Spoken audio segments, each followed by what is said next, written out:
Shalom para todos mis hermanos. Vamos entonces a empezar con la enseñanza de la porción de la Torah que toca para este Shabbat. También, igualmente como la semana anterior, tocan dos parashot juntas, dos porciones, que son la parashá Aharei Mot, que significa después de la muerte, en este caso después de la muerte de los hijos de Aarón, y Kedoshim, que significa santos o apartados.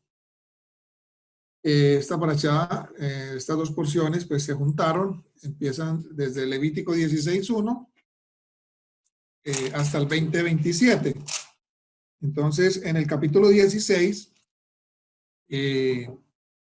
tenemos pues la conmemoración de Yom Kippur. Allí están todas las explicaciones que tienen que ver con el día de Yom Kippur, que era lo que tenía que hacer el Cohen, el sumo sacerdote, cuántos animales tenía que traer, qué debía hacer con ellos. Había que echar suerte por dos animalitos que traía. El uno era sacrificado y el otro era enviado al desierto. En el capítulo 17 tenemos el santuario único. Aquí el Eterno pues ya da la orden específica, ¿no? Directa, de que todo sacrificio que hicieran los hijos de Israel tenía que ser traído al lugar único donde él hacía habitar su nombre, es decir, en el templo, cuando ellos estaban ya en la tierra, y mientras estuvieran en el desierto, era en el tabernáculo, que conocíamos como tabernáculo, Mizkan, la tienda de reunión. Allí también da pues algunas prohibiciones como de comer la sangre de esos mismos sacrificios, qué hacer cuando ellos cazaran un animal. En este caso, Israel no era tanto dado a la caza, por eso la Torá regula esto en caso de que pudiera pasar, porque Israel era un pueblo de tiendas. Recuerdan que dice la Torá que Jacob habitaba en tiendas, mientras que Esab, su hermano, sí era un hombre de caza, era un hombre que salía a cazar, ¿cierto? Y era el que le traía la carne a su padre Isaac. De igual manera, Ismael también es un hombre de arco y flecha, ¿cierto? Entonces, Israel o Jacob siempre, mayormente, su generalidad era comer de animales domésticos, ¿cierto? Como ovinos o vacunos o aves domésticas, ¿cierto? Pero igual la Torá aquí pues regula en caso, ¿no? En caso de que cazaran un animal, entonces también regula qué debían hacer. En el capítulo 18 de esta porción tenemos leyes de moralidad, ¿no? Leyes de moralidad para el pueblo, para que se guardaran y no fueran a caer en las mismas costumbres que solían practicar las naciones que vivían en esa tierra, ¿cierto? Entonces, Hashem dictamina estas instrucciones para el pueblo de Israel, y también, mire que ahí también el extranjero también estaba incluido, ¿cierto? O sea que esta es una ley universal, de guardarse de toda inmoralidad, ¿no? En el capítulo 19 habla ya sobre instrucciones de santidad, ¿no? De santidad, de justicia, en este caso hacia el prójimo. Y ya en el capítulo 20, del 20 al 27, igualmente sigue dando algunas instrucciones o allí da pues como cuáles son las penas o castigos por si se cayera en esos actos de inmoralidad que solían practicar esas naciones que habían allí, ¿cierto? Entonces, la parashá Aharei Mot se compone de 3 capítulos y la parashá Kedoshim se compone de dos capítulos. Entonces, estudiando los mandamientos del Eterno, que están acá en la Torá y que fueron clasificadas por los rabinos de Israel, hay una gran lista. Nos encontramos que allí en estas dos parashot hay una larga lista de mandamientos. Entre estas dos parashot, más o menos 79 mandamientos. Y es así que en estas dos parashot tenemos en la parashá de Jareimot desde la 184 a la 211. Y en la de Kedoshim tenemos desde la Mizbah o el mandamiento 212 al 262, para un total de 79 mandamientos en estas dos meras parashá, ¿cierto? Entonces, hoy vamos a estudiar, hacer un énfasis en lo que es la Kedushá, o sea, la santidad. Y es importante que esto quede muy claro en nosotros, porque cada uno, pues, venimos de trasfondos muy diferentes, ¿cierto? Unos vienen del catolicismo, otros vienen del cristianismo, otros vienen de otras filosofías, otros vienen de que no han creído nunca, en fin. Entonces, no han creído nada. Entonces, es muy importante que todos tengamos esa definición clara de lo que es la santidad, ¿sí? La santidad. Y vamos a empezar con el verso que dice allí en Levítico 19.2, Vaikra 19.2. Dice, habla a toda la congregación de los hijos de Israel y diles, sed santos, porque yo, Adonai, vuestro Elohim, soy santos, soy santo. Entonces, para conocer lo que es la santidad, pues, ¿a quién tenemos que conocer? Al que es santo, ¿cierto? Para no hacernos una idea equivocada de lo que es santidad, ¿cierto? Porque muchos se basan en la santidad en cierto tipo de doctrina, ciertos mandamientos, un grupito nomás, en la declaración de fe de la denominación o de la liturgia, en fin. Vamos entonces a mirar precisamente qué es la santidad, pero a través de conocer a aquel que es santo. Y a partir de ahí, entonces, podemos tener una concepción clara de lo que es la santidad. Y ese es el propósito de este estudio de hoy. Y sé que con la ayuda de Hashem, todos vamos a aprender algo nuevo.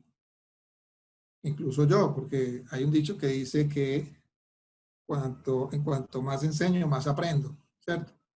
Y por eso es que los que enseñan o enseñamos, no nos debemos quedar con nada, sino enseñarlo, porque cuando lo estamos enseñando, estamos aprendiendo también, estamos aprendiendo. Y es la mejor manera de aprender. Cuando uno enseña algo, uno ahí aprende y se le revelan muchas cosas inclusive. Entonces este texto de Levítico 19.2 se encuentra también citado, lo encontramos también citado en los escritos de los emisarios, en la carta del apóstol Pedro, Kefa, conocido como Pedro en el mundo occidental, pero su nombre es Shimon Kefa, ¿cierto? Muy importante tener esto presente. Su nombre original es Shimon Kefa, ¿cierto? Es el nombre hebreo de él, sino que después fue traducido como Pedro. En fin. Entonces, primera de Pedro 1.16, en la primera carta que el apóstol escribe, el Shaliach Kefa escribe a las tribus, a la dispersión, dice allí, porque está escrito, sed santos, porque yo soy santo. O sea, él está allí citando este verso, este capítulo de Levítico 19, verso 2. Sed santos porque yo soy santo. ¿Cierto? Ahora, no olvidemos que las raíces, y esto es muy importante, lo que hablamos ayer, las raíces del pacto renovado, de la alianza renovada, siempre hay que irlas a buscar. ¿Dónde? En el primer pacto, es decir, en la Torá que fue dada a Moshe. Entonces, ¿qué es santidad? Vamos a tratar entonces con la ayuda de Hashem a tener una claridad sobre lo que es santidad. Y para eso vamos entonces a analizar algunas posturas de lo que conocemos, ¿cierto?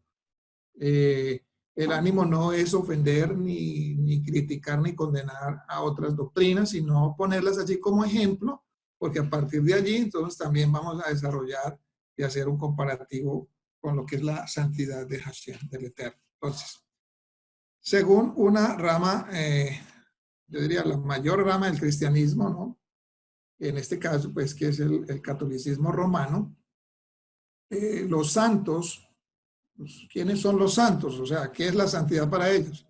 Son aquellas personas muertas que han fallecido, que durante su vida tuvieron una vida de pronto ascética, es decir, una vida monástica, separada, incluso fueron célibes, no se casaron nunca, no tuvieron hijos, y cuando ellos mueren son canonizados, o sea, ellos no son santos en vida, sino después de que mueren. O sea, los canonizan y los declaran santos, ¿cierto? A través pues, de que en la vida de ellos llevaron una vida ascética, quizás dieron muestras de virtudes heroicas, hicieron cosas muy buenas, ¿sí? Quizás tuvieron de pronto algún don, ¿sí? Algún don, de pronto oraban por los enfermos y se sanaban. Incluso después de la muerte muchos les atribuyen poderes. Obviamente pues esto no es así, pero no vamos pues a profundizar en eso, sino a mencionar qué es la santidad para la gran rama del cristianismo, que es el catolicismo, ¿cierto? Entonces, según el catolicismo, santos eran son aquellas personas que mueren y que el sistema eclesiástico, el sistema jerárquico, en este caso el Vaticano, los declara, los canoniza, ¿cierto? Les da ese título de santos, ¿cierto? Por eso, en el catolicismo, las personas, y cuando incluso estábamos nosotros allí, algunos que estuvieron, oraban y pedían a sus santos, ¿cierto? Lo cual, pues, es incorrecto en la palabra de Dios, ¿cierto?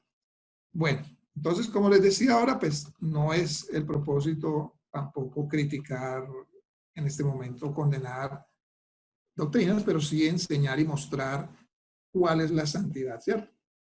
Entonces, descubrir esas verdades bíblicas, pues, de lo que es nuestra fe a través de una perspectiva basada, obviamente, en la Escritura, pues, ¿para qué? Para acercarnos al diseño original del Eterno, ¿cierto? Ya lo demás irá viniendo. Entonces, la Escritura, tanto para Israel como para la congregación del Mesías, aquí la diferencia, habla de que los vivos que hacen parte de las comunidades, de las congregaciones, son los llamados santos. Es decir, la Escritura llama a aquellos que en vida pertenecen a una comunidad del Mesías, es decir, que fueron llamados, ¿cierto? Que fueron llamados a ser santos. Y ahorita vamos a explicar porque hay varias etapas también que debemos entender, ¿cierto? Hay que entender varias etapas, ¿cierto? Porque fuimos santificados, o sea, somos santos porque somos separados, pero fuimos llamados a ser santos. Entonces pareciera que hay una redundancia allí, pero no. Ahorita les voy a ir explicando. En el libro de Números, capítulo 16, 3, dice, porque toda la congregación, todos ellos son santos, y Hashem está en medio de ellos, ¿cierto? El apóstol Pablo, Rab Shaul, también dice en el libro a los Efesios 1:1, dice, Shaul, apóstol o Shalía de Yeshua HaMashiach por la voluntad de Elohim a los santos y fieles en Yeshua HaMashiach que están en Efeso. O sea, llegue Shaul les escribe una carta a personas vivas a los cuales llamo santos, ¿sí? Entonces, muchas personas nos imaginábamos anteriormente que cuando hablamos de la palabra santo, entonces hablamos de una persona con una aureola encima de la cabeza, que quizás obviamente ya estaba muerto y que había sido declarado santo por la iglesia o canonizado, ¿cierto? Ese es el concepto que teníamos anteriormente, hoy lo vamos a renovar para la gloria de Dios, ¿cierto? Entonces, la palabra aquí en Efesios y en muchas otras, como vamos a citarlas ahora, menciona a aquellas personas que estando en vida, están con vida todavía, son parte de las comunidades del Mesías y son llamados santos. ¿cierto? Es decir, santo denota el significado de apartado. Es una persona que ha sido apartada de un resto, de una multitud. Esa persona es sacada de allí. En el momento que es sacada, esa persona es santa. Es decir, es apartada. La real traducción de la palabra santa es apartada. O sea, que ha sido sacada de allí, ¿no? Es lo primero que tenemos que entender. Luego viene un proceso que lo vamos a mencionar ahora. Entonces, ¿cuál es la base bíblica, la base de la escritura para utilizar o aceptar que algunos seres humanos, en este caso la jerarquía de la iglesia, tiene la autoridad de determinar quién es santo y quién no? ¿Cierto? Si esto solamente es algo exclusivo del Eterno, que es quien escudriña los corazones, ¿sí? O sea, el hombre no es quien determina quién es santo o no, eso lo determina el Eterno. ¿A través de qué? De su llamamiento, a través de que es él el que está separando y sacando a las personas por medio de la predicación del mensaje, ¿cierto? Entonces, no es que un hombre va a declarar, listo, este es santo porque hizo esto, esto y esto y esto. Entonces, hoy, a partir de hoy es santo. Eso no está en la escritura. Eso viene de parte del Eterno. Entonces, también podríamos preguntarnos que incluso ese criterio digamos, de ver en estas personas esa virtud heroica para canonizar y hacerlos santos, eso más bien pudo haber venido de una concepción ascética o monacal, es decir, de monasterio, ¿no? De que aquellos que se apartaban a esos monasterios y empezaban a llevar una vida ascética, es decir, una vida ascética es una vida totalmente restringida del mundo, se apartaban totalmente del mundo y se iban para montañas, allá hacían un monasterio y ya, allá, entonces ese era el concepto, esa es la concepción de santos, ¿cierto? Y allá se dedicaban a una obra, de pronto ahí salían a alguna misión y entonces eran declarados héroes de la fe y después de que murieran, eran canonizados o eran pues convertidos en santos, ¿sí? Entonces, allí es donde hay que renovar eso, ¿cierto? Ese entendimiento. Igualmente, en cuanto a señales prodigiosas, también estas son ambiguas, ¿cierto? Porque incluso muchas señales pueden proceder no necesariamente de Hashem, pueden proceder de poderes engañosos satánicos, ¿no? Para engañar. Entonces, allí hay que discernir.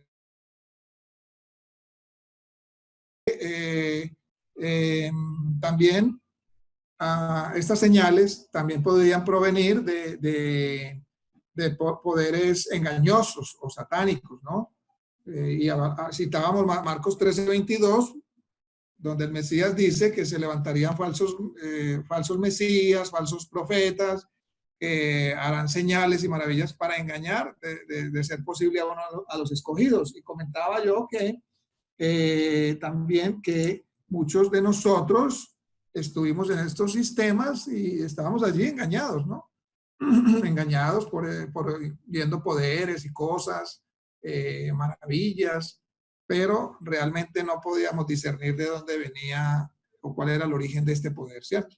Y también estaba comentando que estas canonizaciones que se hacen en el mundo religioso, también obviamente obedecen ¿a qué? A intereses que favorecen al grupo que lo hace, ¿no? Pero obviamente esto pues ha llevado a que mucho pueblo haya creído en una cantidad de intermediarios, haciendo olvidar pues haciéndolo al pueblo olvidar de qué, del único y verdadero Dios y de su Hijo el Mesías, ¿cierto? Como está escrito en 1 Timoteo 2:5. Mira lo que dice 1 Timoteo 2:5, que es una carta que el apóstol Pablo escribe a Timoteo, su hijo en la fe. Dice, porque hay un solo Elohim, o sea, un solo Dios, y un Mire, un solo mediador, uno dice allí, un solo mediador entre Dios y los hombres, Yeshua HaMashiach, hombre, ¿sí? Entonces aquí vemos que no hay 2, 3, 4, 5, 7, 8 intermediadores, ¿cierto? ¿Por qué? Porque el Mashiach es el camino, él es el único camino. Yo soy el camino, la verdad y la vida. Nadie, dice, nadie viene al Padre sino por mí, ¿cierto? Entonces, anteriormente creíamos que había mucho intermediario y poníamos nuestra fe en fulano, fulanita, ya después de muertos, para que nos hiciera el milagrito, ¿cierto? Eso no es correcto. El único intermediario, el único que tiene autoridad es el Mesías. Y en esa autoridad es que nosotros podemos estar confiados para que el Padre pueda favorecernos, ayudarnos, ¿cierto? Otra cosa que hay que aclarar, no oramos directamente a Yeshua, sino que oramos al Padre. Eso es muy importante. No le pedimos a Yeshua, le pedimos al Padre en el nombre. Cuando decimos en el nombre, significa en la autoridad. Como quien dice, Padre, lo voy a parafrasear de esta manera, Padre, en la autoridad que tú le concediste a Yeshua en los cielos y en la tierra, te pido por favor, ¿ya? Eso es lo que quiere decir Yeshua cuando dice, todo lo que pidan en mi nombre al Padre, mire que él mismo lo especifica. Y cuando los discípulos le dijeron al Mesías, enséñanos a orar, ¿qué dijo él? Él no dijo, bueno, digan, Yeshua, por favor. No, él dijo, Padre nuestro, que estás en los cielos, santificado sea tu nombre. Es decir, él los llevó inmediatamente ¿a quién? Al Padre. Entonces, eso es bien importante que quede muy claro. Tampoco oramos al Espíritu Santo. No, oramos al Eterno directamente, al Padre. Él es uno solo, él no está dividido, él es uno. Entonces, no es que está el Espíritu Santo por un lado y le pedimos al Espíritu para que interceda por nosotros ante el Padre, es un error. Y eso lo tenemos que corregir también. Porque hay un solo mediador. Entonces, a través del Mesías, a través de los méritos del Mesías, que también esto hay que entenderlo desde el punto de vista hebreo, cuando se ora al Padre en el nombre del Mesías, estamos también orando en los méritos del Mesías. O sea, por los méritos que él logró, por los méritos que él alcanzó. Es decir, estamos, porque nuestros méritos son insuficientes, pero él sí cumplió toda la ley y la justicia de Dios. Entonces, nosotros nos apoyamos en esos méritos que él logró, nos apoyamos para que nuestras oraciones puedan subir ante el cielo, ¿cierto? Eso es el segundo punto que hay que entender. La autoridad de Yeshua y los méritos de Yeshua, ¿cierto? Pero oramos siempre al Padre eterno.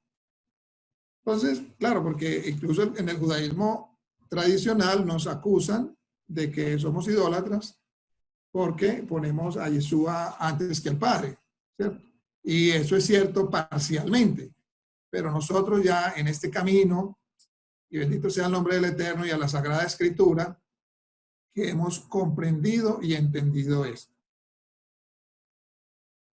Y con eso no estamos minimizando a Yeshua, porque Yeshua dijo, en un lado dijo, el Padre y yo somos uno, pero en otro lado dijo, el Padre mayor es que yo, ¿cierto? O sea, él siempre reconoció que él estaba sujeto al Padre, que lo que él solamente hacía, lo que veía hacer al Padre y solamente decía lo que escuchaba que el Padre decía, el Padre que moraba en él, ¿cierto? Y de esa misma manera nosotros también debemos reflejar esa relación. Nosotros debemos hacer lo que el Espíritu del Mashiach que habita en nosotros nos dice que hagamos. Igualmente escuchamos lo que la voz del Espíritu del Mashiach nos dice que hagamos. Y ahí nos conectamos. Entonces, como dijo él, el Padre y yo vendremos y haremos morada, ¿cierto? Mire qué tan hermoso es. Entonces, según otra corriente del cristianismo, que ya aquí vamos, ya salimos del cristianismo católico universal, católico significa universal, y entramos ya a una rama que se desprendió del catolicismo, que es ya la rama del cristianismo evangélico, ¿cierto? Entonces, en el cristianismo evangélico o protestante, a partir de Martín Lutero, que fue el primer protestante, aunque él nunca salió del catolicismo, él se quedó ahí. Los santos, o sea, ¿quiénes son los santos en el cristianismo protestante evangélico? Son aquellos que están llenos de dones, aquellos que van por el mundo, que hacen milagros, sanaciones, tiran a la gente, los tocan a la gente y la gente se va al suelo. Esos son los santos para ellos. O aquellos que fundaron una denominación grande, que vivieron también una vida, digamos, una vida, llena, dedicada al evangelio, dedicada a proclamar las buenas nuevas, entre otras cosas. No vamos a decir que no, allí hubo mucha gente fiel y sincera. Grandes maestros, grandes. John Wesley fue uno de ellos.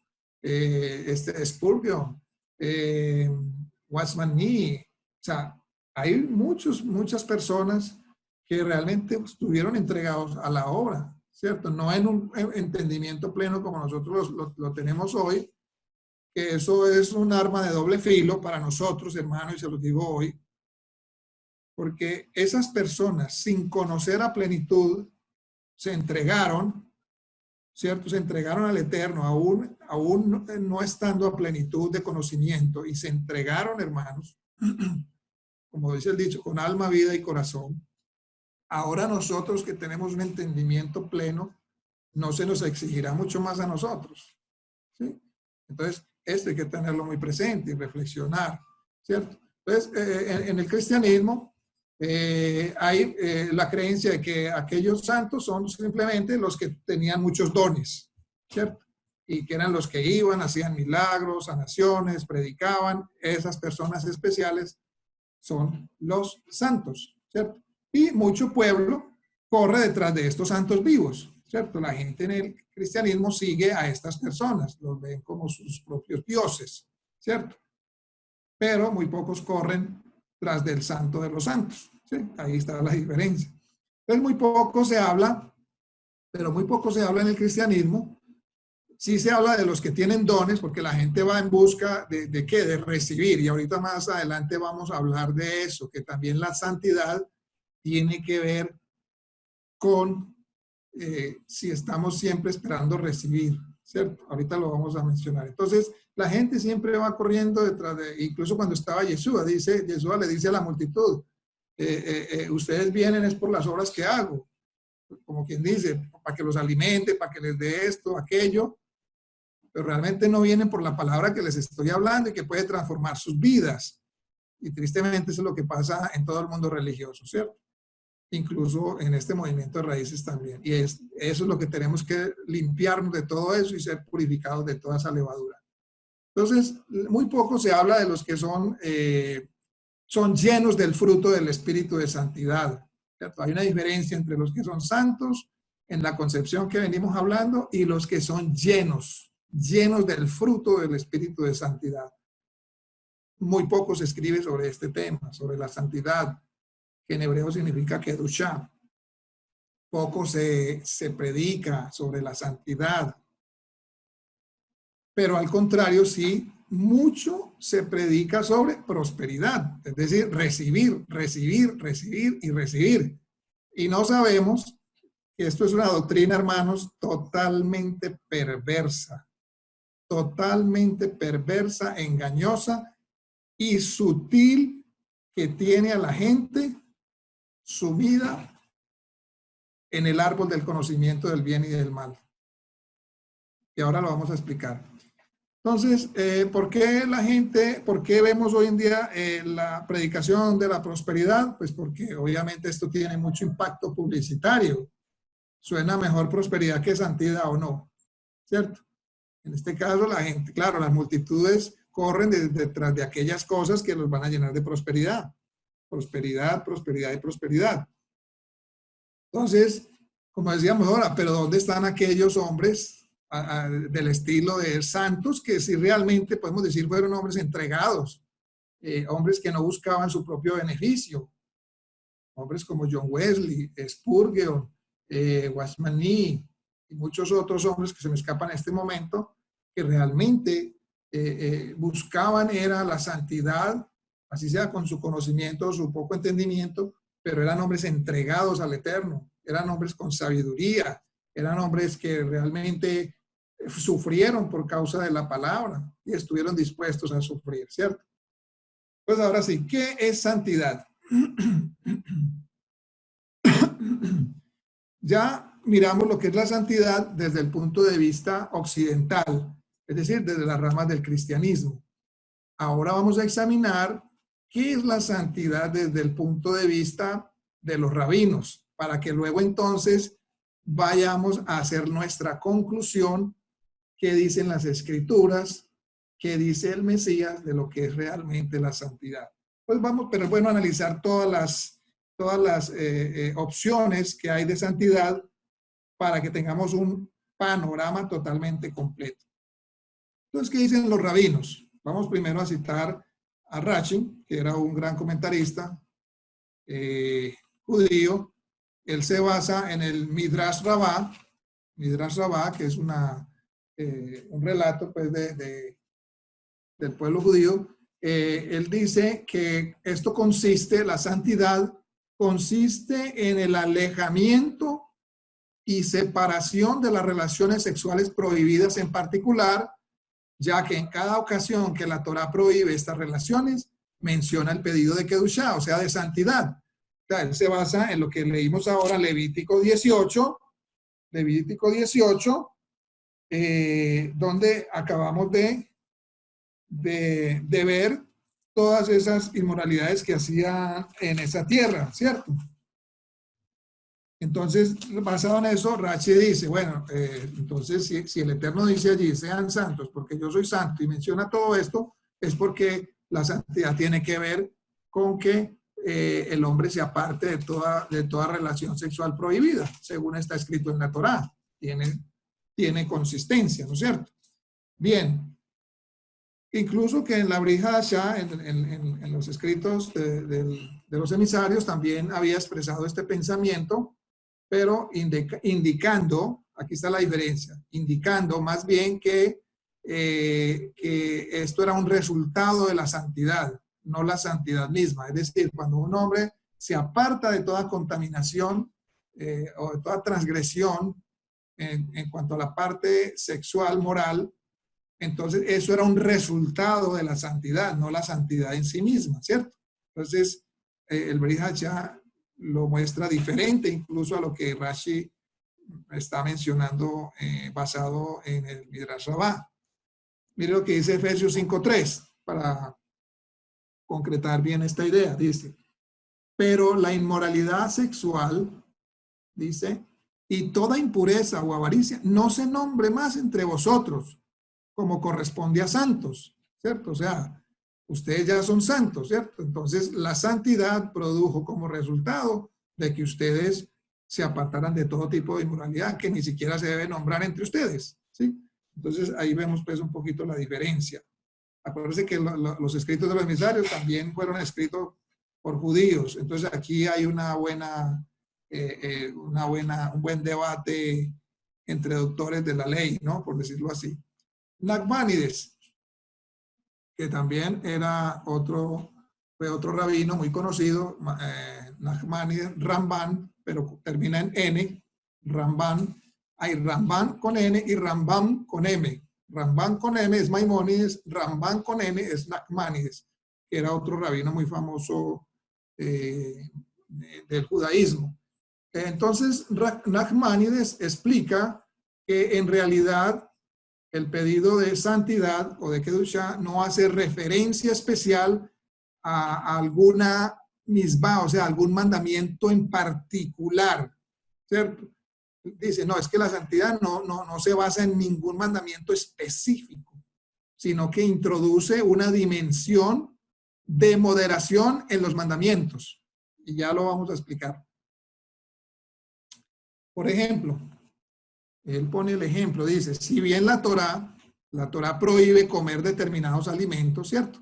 Como los hemos venido estudiando en creo que Levítico 11 y Deuteronomio 14, lo que están allí, la lista de los animales que no se deben comer, que no están permitidos comer para el pueblo de Israel y que nosotros como llamados a ser parte de este pueblo también debemos empezar a apartarnos de comer estos alimentos o estas carnes de animales, porque somos también llamados a ser santos. Entonces tenemos un nivel elevado en el Mesías.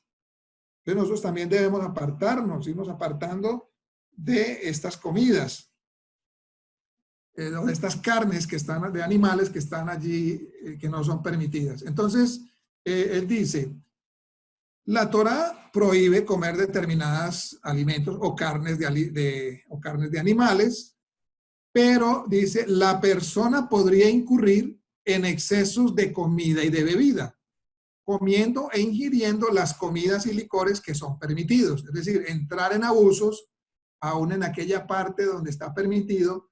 Entonces dice él que eso ya sería salirse de la santidad. Es decir, cualquier exceso en el campo de lo permitido lleva a lo que nuestros sabios han llamado como Naval Birshu HaTorah, que significa hombres perversos con autorización de la Torah, ¿cierto? Entonces, eso es como decir, eso es como, hay un dicho que decimos acá cuando una persona, por ejemplo, un policía, con licencia para matar, por decir algo. El hecho de que un policía o alguien del ejército sea autoridad y le den un arma, él no puede abusar de esa autoridad. Él no tiene licencia para matar a cualquiera. Entonces es como prácticamente lo mismo. El hecho de que la Torá nos permita comer y beber ciertas comidas o alimentos, eso no nos da derecho para abusar de ello y entrar ya en el campo, por decirlo algo así, de la borrachera o de la glotonería, ¿sí? Entonces, por eso la Torá dice allí Kedoshim Tiyu, es decir, sed santos. ¿Para qué? Para cubrir aquella dimensión en el cumplimiento de los mandamientos que no está enunciada explícitamente en el texto, pero que es la idea que da sentido al cumplimiento de los mandamientos y evita la tergiversación de la Torá. Y para que lo entendamos mejor, Rab Shaul, el Shaliach Shaul, también habló sobre esto en este mismo sentido. Mira lo que dice Rab Shaul, 1 Corintios 6, 12 al 20. Dice, todas las cosas me son lícitas, mas no todas, ¿qué? Convienen. Es decir, la Torá me regula, me dice, esto es lo que tú tienes que hacer, la palabra santifica esto, me es lícito, pero no todo me conviene. Luego dice, todas las cosas me son lícitas, mas yo no me dejaré dominar de ninguna. ¿Ve? Entonces, ahí vemos pues como el mismo sentido de lo que viene diciendo Nachmanides, ¿cierto?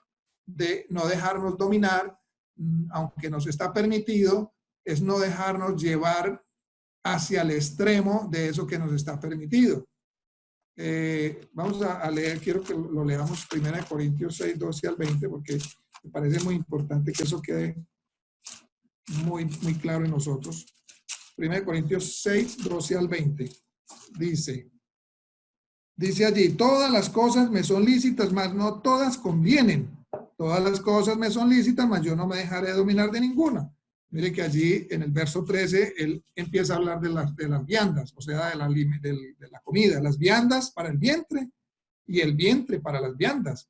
Pero tanto al uno como a las otras destruirá Elohim, pero el cuerpo no es para la fornicación, sino para el Eterno y el Eterno para el cuerpo, ¿cierto? Y el Eterno que levantó al Mashiach, también a nosotros nos levantará con su poder.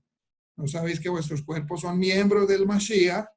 Quitaré pues los miembros de Mashiach y los haré miembros de una ramera, ¿cierto? Entonces aquí ya él empieza a mostrar la parte que hablamos ahora de la inmoralidad. Dice, de ningún modo no sabéis que el que se une con una ramera es un cuerpo con ella, porque dice, los dos eran una sola carne, pero el que se une al Adón, un espíritu es con él. Huid de la fornicación. Cualquier otro pecado que el hombre cometa está fuera del cuerpo, mas el que fornica contra su propio cuerpo peca. ¿O ignoráis que vuestro cuerpo es el templo del Espíritu de santidad, el cual está en vosotros, el cual tenéis de Hashem y que no sois vuestros? Porque habéis sido comprados por precio, glorificad pues al Eterno en vuestro cuerpo y en vuestro espíritu, los cuales son de Hashem. ¿Cierto? Entonces allí Pablo habla contra esos excesos, ¿cierto? El sexo no es malo, siempre y cuando se haga dentro del marco que Dios estableció, que es el santo matrimonio. 1 Corintios 10:23, también dice él allí algo parecido. Dice allí, todo me es lícito, pero no todo conviene. Todo me es lícito, pero no todo edifica. Ninguno busque su propio bien, sino el del otro. ¿Ve? Entonces, por ejemplo, aquí Pablo también está, digamos, regulando o está en ese mismo sentir que venimos hablando y que el rabino Nachmanides pues, expresó muchos siglos después. O sea, mire que esto ya estaba escrito, ¿no? No sé si él leería el Nuevo Testamento, pero esto ya estaba muchos miles, cientos de años atrás escrito. Nachmanides es mucho más, cientos de años mucho más acá, ¿cierto? Entonces, continuando, el autor, o sea, Nachmanides, en su análisis, llega a la conclusión de que en realidad la capacidad que tenemos de renunciamiento, ¿cierto? Es la que conduce a la moderación y esta es la que conduce a la santidad. Es decir, renunciar a aquellos excesos, hacer todo con templanza, con dominio propio, ¿sí? Eso nos conduce a la moderación, a ser sobrios, a tener templanza, dominio propio, y eso es lo que nos conduce a la Kedushá. Este es pues el concepto de Nachmanides. Pero, entonces, hay un pero acá. Si la capacidad de renunciamiento y la moderación no son la santidad, sino el camino de la Kedushá, pues seguimos en las mismas, que es la santidad, ¿cierto? Porque es que la capacidad de renunciamiento nos conduce a la moderación, o sea, como que es el camino, pero a su vez esta moderación es lo que nos lleva a la santidad. ¿Pero qué es la santidad? Sigamos adelante para que lo descubramos. Vamos a citar otro, citamos a Rashi, citamos a Ramban, Nachmanides, y ahora vamos a citar a Maimónides, otro gran sabio judío. Él fue médico. Este hombre fue médico, filósofo. Este hombre fue un gran sabio. Maimónides en su Sefer HaMitzvot, una obra que él escribió, él categoriza a la santidad también como un precepto genérico, como algo genérico, general, y que es el resultado, dice Maimónides, del cumplimiento de los mandamientos y el alejamiento de lo prohibido. Yo diría que este es el concepto más general que todos tenemos, incluso hoy en día en este movimiento, ¿cierto? Sí, la santidad cumpla mandamientos y aléjese de lo prohibido, santidad, ¿cierto? Es el concepto más generalizado y él lo dice ahí muy claro, es un precepto genérico, ¿cierto? E incluso el libro de Apocalipsis ya había dicho antes también, Maimónides también es del año 1000 y pico para acá, el libro de Apocalipsis, Revelaciones, ya había dicho que los santos son los que guardan los mandamientos del Eterno, entre los cuales está pues tener la fe en el Mesías Yeshua o tener el testimonio de Yeshua. Mire lo que dice en Revelaciones, Apocalipsis 14:12. Aquí está la perseverancia de los santos, quienes guardan los mandamientos de Dios y la fe de Yeshua. Apocalipsis 14:12. Aquí está la perseverancia de los santos, es decir, de los apartados, quienes guardan los mandamientos de Eloha, de Hashem, y tienen la fe de Yeshua. Entonces Ramban también plantea finalmente que la santidad es el precepto genérico de hacer lo recto y lo bueno, aún en donde la Torah no se ha pronunciado, conforme dice Deuteronomio 6:18. Deuteronomio 6:18 dice, harás lo recto y bueno ante los ojos de Hashem. Entonces, un ejemplo muy claro, bueno, hay cosas que no están allí escritas en la Torá. Y voy a poner el ejemplo más cliché, por decirlo así, el más mencionado. En la Torá no dice no fumarás, ¿cierto? Uno lee la Torá y no encuentra que allí diga no fumarás. Pero ¿quién de nosotros se atreve a fumar? Si alguno de ustedes me ve fumando, wow, el hermano dejó de ser santo. pues en el concepto que tenemos, está transgrediendo un mandamiento, ¿cierto? Entonces, este concepto es lo que Ramban dice allí, que la santidad es hacer lo recto y lo bueno, aún en donde la Torá no se ha pronunciado, hablando literalmente. Entonces ahí hay que hacer ese análisis que dice Pablo, todo me es lícito, mas no todo me conviene. Entonces yo ya tengo que inferir qué consecuencias me lleva el fumar cigarrillo. Ah, está dañando mi cuerpo, me daña mis pulmones, el cuerpo me fue dado por el Eterno sano, mis pulmones, estoy dañando el vehículo con el cual voy a servir a Hashem, ¿cierto? Entonces, mire que ya hay una cantidad de inferencias y alusiones que me permiten llegar a una conclusión, ¿ve? No está literal, pero lo podemos deducir. Y así con muchas otras cosas más. Pues, intentemos ahora sí vamos a intentar un acercamiento desde el punto de vista de nuestra fe, desde el punto de vista del Mesías, de los escritos de los emisarios, pero sin desligarnos obviamente de la Torá. Entonces, vamos a mirar ahora con este enfoque, ¿qué es la santidad? Para cumplir con el mandamiento, porque es un mandamiento, ¿no? El Eterno dice, ser santos, sean santos porque yo soy santo, es un mandamiento, Él está allí dando una orden, ¿cierto? Está dando un mandamiento, sean santos porque yo soy santo. Entonces vamos a mirar desde ese punto de vista qué es la santidad, ¿cierto? Ya miramos cuáles son los conceptos de santidad, la definición de santidad según la religión occidental, con sus diferentes ramas. Ahora miramos también qué es la santidad desde el punto de vista judío tradicional, que tiene un buen acercamiento y unas buenas, digamos, unos buenos paralelos con los escritos también de los emisarios, como leímos ahora con el apóstol Pablo, pero todavía creo que no hemos llegado a esa plena concepción de lo que es santidad. Entonces recordemos que kadosh, la palabra kadosh en hebreo significa santo, en plural, kedoshim, ¿cierto? Santo en hebreo significa apartado, apartado, como les dije al principio. También denota la palabra alguien que es consagrado o dedicado, dedicado al Eterno, pero no desde el punto de vista religioso occidental, ¿cierto? No desde el punto de vista que me meto a un monasterio y me aparto del mundo, no.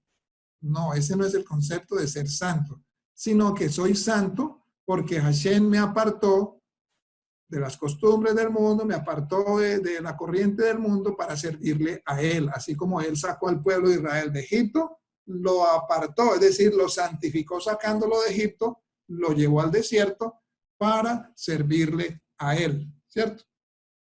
Ese es el mismo concepto de nosotros. Miren que ellos siguieron viviendo juntos, como un pueblo, siguieron relacionándose el uno con el otro, no estuvieron no se fueron para un monasterio por allá, el Eterno les dio una tierra, ¿cierto? Y allá vivieron, es más, hasta hubo extranjeros que vivieron en medio de ellos. Entonces mire que ellos no se apartaron del mundo.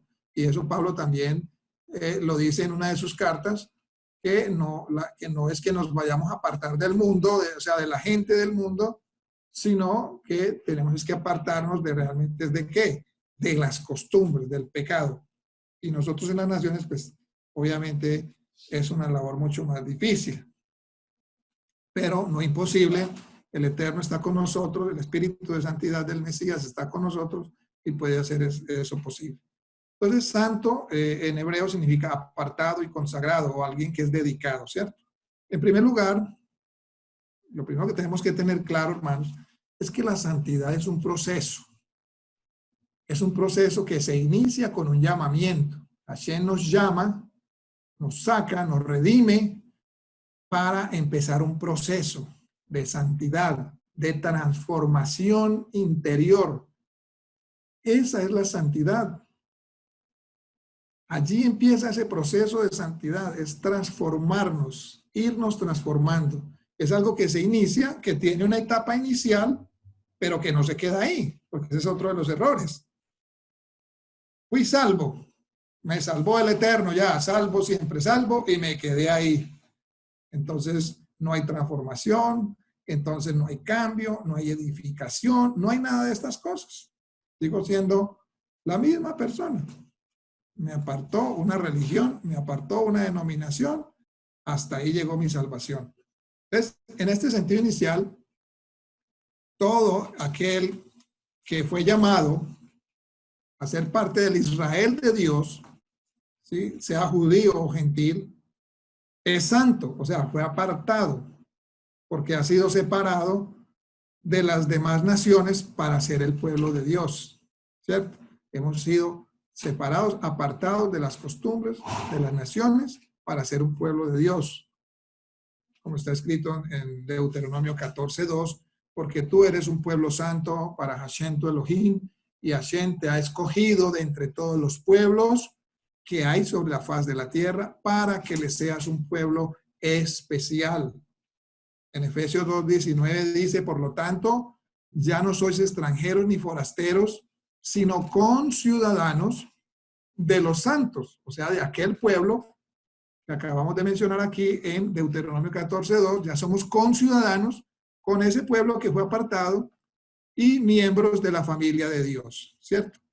La familia de Dios, si alguien la quiere conocer, está en Hebreos capítulo 12. Ahí está la familia de Dios. Entonces, en este sentido inicial también, todo el que recibe ese llamamiento de nuestro Padre para hacer de Él es santo, ¿cierto? Pero ahí no termina todo. Mire lo que dice 1 Corintios 1:2. 1 Corintios 1:2 dice, a la congregación de Hashem, que está en Corinto. Esto lo escribe el apóstol Pablo, el Shaliach Shaul, lo escribe a la congregación de Corinto. A la congregación de Hashem, que está en Corinto, a los santificados en el Mesías Yeshua, llamados a ser santos con todos los que en cualquier lugar invocan el nombre de nuestro Adón Yeshua, el Mashiach, amo de ellos y nuestro. ¿Cómo así que a los santificados llamados a ser santos? O sea, pareciera haber allí ¿cierto? Como una contradicción. Bueno, ya fuimos santificados en el Mesías Yeshua. ¿Y cómo que fuimos llamados a ser santos cuando ya fuimos santificados? Si ven allí el juego de palabras, pero es por lo que les estaba diciendo ahora, porque la santidad es un proceso. Entonces hay una santificación inicial en el Mesías y somos llamados por medio del Mesías, somos sacados, redimidos de las costumbres de las naciones, nuestras transgresiones son perdonadas, pero a partir de ahí, entonces somos llamados a ser santos, o sea, en nuestra vida práctica, en nuestro caminar, en nuestro andar, en nuestro pensar, en nuestro comer, en todas las áreas de nuestra vida deben ser santificadas, es decir, deben ser transformadas, deben ser renovadas, ¿ya? Ese es el proceso de santificación. Luego, la primera fase es ser llamados, el llamamiento que el Eterno nos hace en el Mesías. Allí somos apartados, por decirlo jurídicamente, somos comprados, como leímos ahora en la primera carta del apóstol a los Corintios, dice, porque fuisteis comprados por precio. Glorificad pues al Eterno en vuestros cuerpos mortales, ¿cierto? Entonces, fuimos comprados jurídicamente, fuimos separados. Éramos esclavos de otro mundo, éramos esclavos de otro amo. Hashem nos compró, nos sacó de ahí, pero para servirle a Él y para vivir conforme a estas nuevas, a este nuevo proceso, a estas nuevas regulaciones. Estamos ya no estamos bajo el amo anterior, sino que estamos bajo un nuevo amo, ¿cierto? Bajo un nuevo dueño. Pues allí empieza ese proceso de santificación. Ese es el primer paso, cuando somos apartados por medio de Yeshua nuestro Mesías. Luego, entonces, viene la segunda fase. La segunda fase es que todo el que recibe este llamamiento y responde en fe, en confianza al Eterno, es santo y salvo. O sea, ahí eso es lo primerito, ¿cierto? Recibimos el llamamiento, respondimos al Eterno en fe, listo, Él nos aparta y nos salva. Pero no se trata de esta santidad en su primera y segunda etapa a la que se refiere Levítico 19:2. Cuando el Eterno dice, sed santos porque yo soy santo. Porque estas dos primeras fases de santidad son obra exclusiva del Eterno. O sea, aquí nosotros no hicimos nada, es obra exclusiva del Eterno. Mientras que Él nos pide sed santos, es algo que depende ya de nosotros. Entonces, cuando Él dice, sean santos porque yo soy santos, ahí sí, ya depende de nosotros. Pero cuando Él dice que nos llamó, nos santificó en el Mesías, eso dependió de Él, no de nosotros, ¿cierto? Esa obra fue totalmente de Él. Ahora Él nos dice, listo, yo ya los llamé, ya los santifiqué por medio de mi Hijo, ya los compré, ya los redimí. Ahora entonces sean santos, porque yo también soy santo. Es decir, ahora empieza el proceso donde ustedes van a tener que tomar decisiones. Por eso el libro de Apocalipsis, como lo vamos a mencionar ahora, dice que los que son, en los últimos tiempos, los que son impíos serán más impíos y los santos se santificarán más, ¿cierto? O sea, el santo se santificará más, ¿cierto? Entonces, Hashem, este pedido del Eterno de que seamos santos es muy diferente a las primeras dos etapas donde eso solamente dependía del Eterno. Entonces, nacer hombre o mujer, judío o no judío, no depende de mí, ¿cierto? Eso no depende de ninguno de nosotros. Ser salvo solo es por el favor de Dios, en donde lo único que se pide allí, obviamente, pues es el arrepentimiento, o la teshuvá en hebreo, arrepentirnos de nuestra vida pasada de pecado y aceptar, obviamente, la obra expiatoria del Mesías, ¿sí? Entonces, ahí empieza ahí somos apartados jurídicamente, ahí somos apartados para una obra, para un proceso de santificación, donde ya nosotros, ahí sí debemos intervenir. Sed santos porque yo soy santo. Entonces, no se trata, para resumir esta parte, no se trata del estado en que Hashem nos coloca cuando le recibimos. Se trata de la siguiente fase, que son la tercera fase del proceso, como dijimos al principio, el proceso de santidad, donde el Eterno nos pide hacer lo que nos corresponde a nosotros para llegar entonces a la meta de la santidad, que es la cuarta fase, ¿cierto? Mire lo que dice el apóstol Pedro, se sigue diciendo en su primera carta, primera de Pedro 1:15. Dice, antes bien, así como aquel que os ha llamado es santo, también sed santos vosotros en todo aspecto de vuestra manera de vivir. Mire que aquí ya empieza nuestra responsabilidad, la práctica en nuestra vida cotidiana. Antes bien, así como aquel que os ha llamado es santo, es decir, somos santos porque Él nos llamó, pero a la vez nos pide que seamos santos. Es decir, que toda nuestra vida, nuestra manera de vivir sea santa, sea apartada de lo demás. Dice, en todo aspecto, y cuando habla de todo aspecto se refiere a toda nuestra vida. Luego Hebreos 12:14 también dice, procurar la paz con todos y la santidad sin la cual nadie verá al Eterno. Entonces, el libro de Hebreos aquí le está escribiendo a personas que ya fueron redimidas, ¿cierto? Que ya fueron santificadas, pero aún así le dice, procuren la paz y la santidad, ¿cierto? Entonces alguien podría preguntar, pero ¿cómo así? Si ya ellos no son santos, sí, son santos, pero aún deben procurar la santidad. Dice, sin la cual nadie verá a Dios, ¿cierto? Entonces es un proceso, hermanos. No pensemos que porque ya en el Mesías tenemos todo, ya, listo. Nos sentamos a dormir, nos acostamos a dormir y nos relajamos.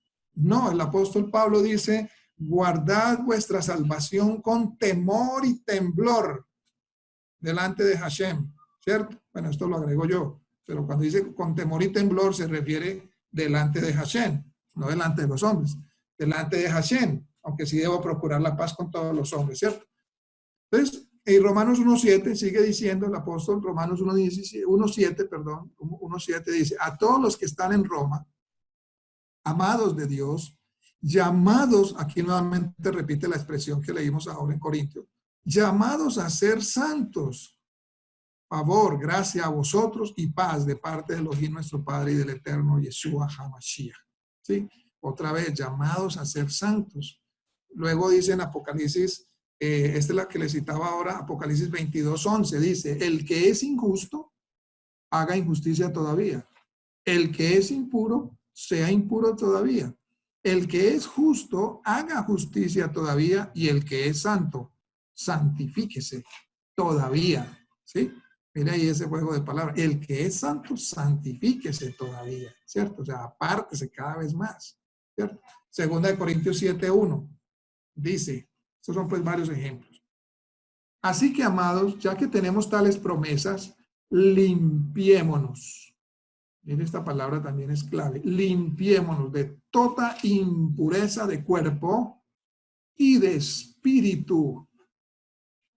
De toda impureza de cuerpo y de espíritu, perfeccionando la santidad en el temor de Elohim. Entonces, aquí está el temor de Hashem, el cual les decía ahora, guardad vuestra salvación con temor y temblor, perfeccionando la santidad. Es decir, cuando aquí la palabra se habla perfeccionando, no es que la santidad sea imperfecta, sino que perfeccionando es que vayan completando cada vez más esa santidad, que se vayan acercando cada vez más a la santidad que Hashem establece para poder estar cerca de él, porque de lo contrario dice la palabra que sin santidad, o sea, sin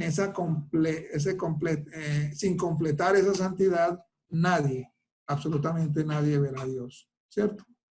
Entonces aquí dice, si tenemos tales promesas, limpiemos de toda impureza de cuerpo. Una de esas impurezas fue la que mencionamos ahora, del apóstol Shaul, que como vamos a unir nuestros miembros, nuestro cuerpo, a hacernos uno con una ramera, ¿cierto? Dice que todo cuerpo, todo pecado está fuera del cuerpo, pero que el que fornica peca contra su propio cuerpo.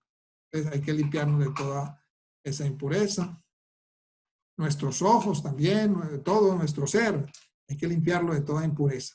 Entonces la salvación en sí no es un fin, ¿cierto? El Eterno nos salvó, Él no nos salvó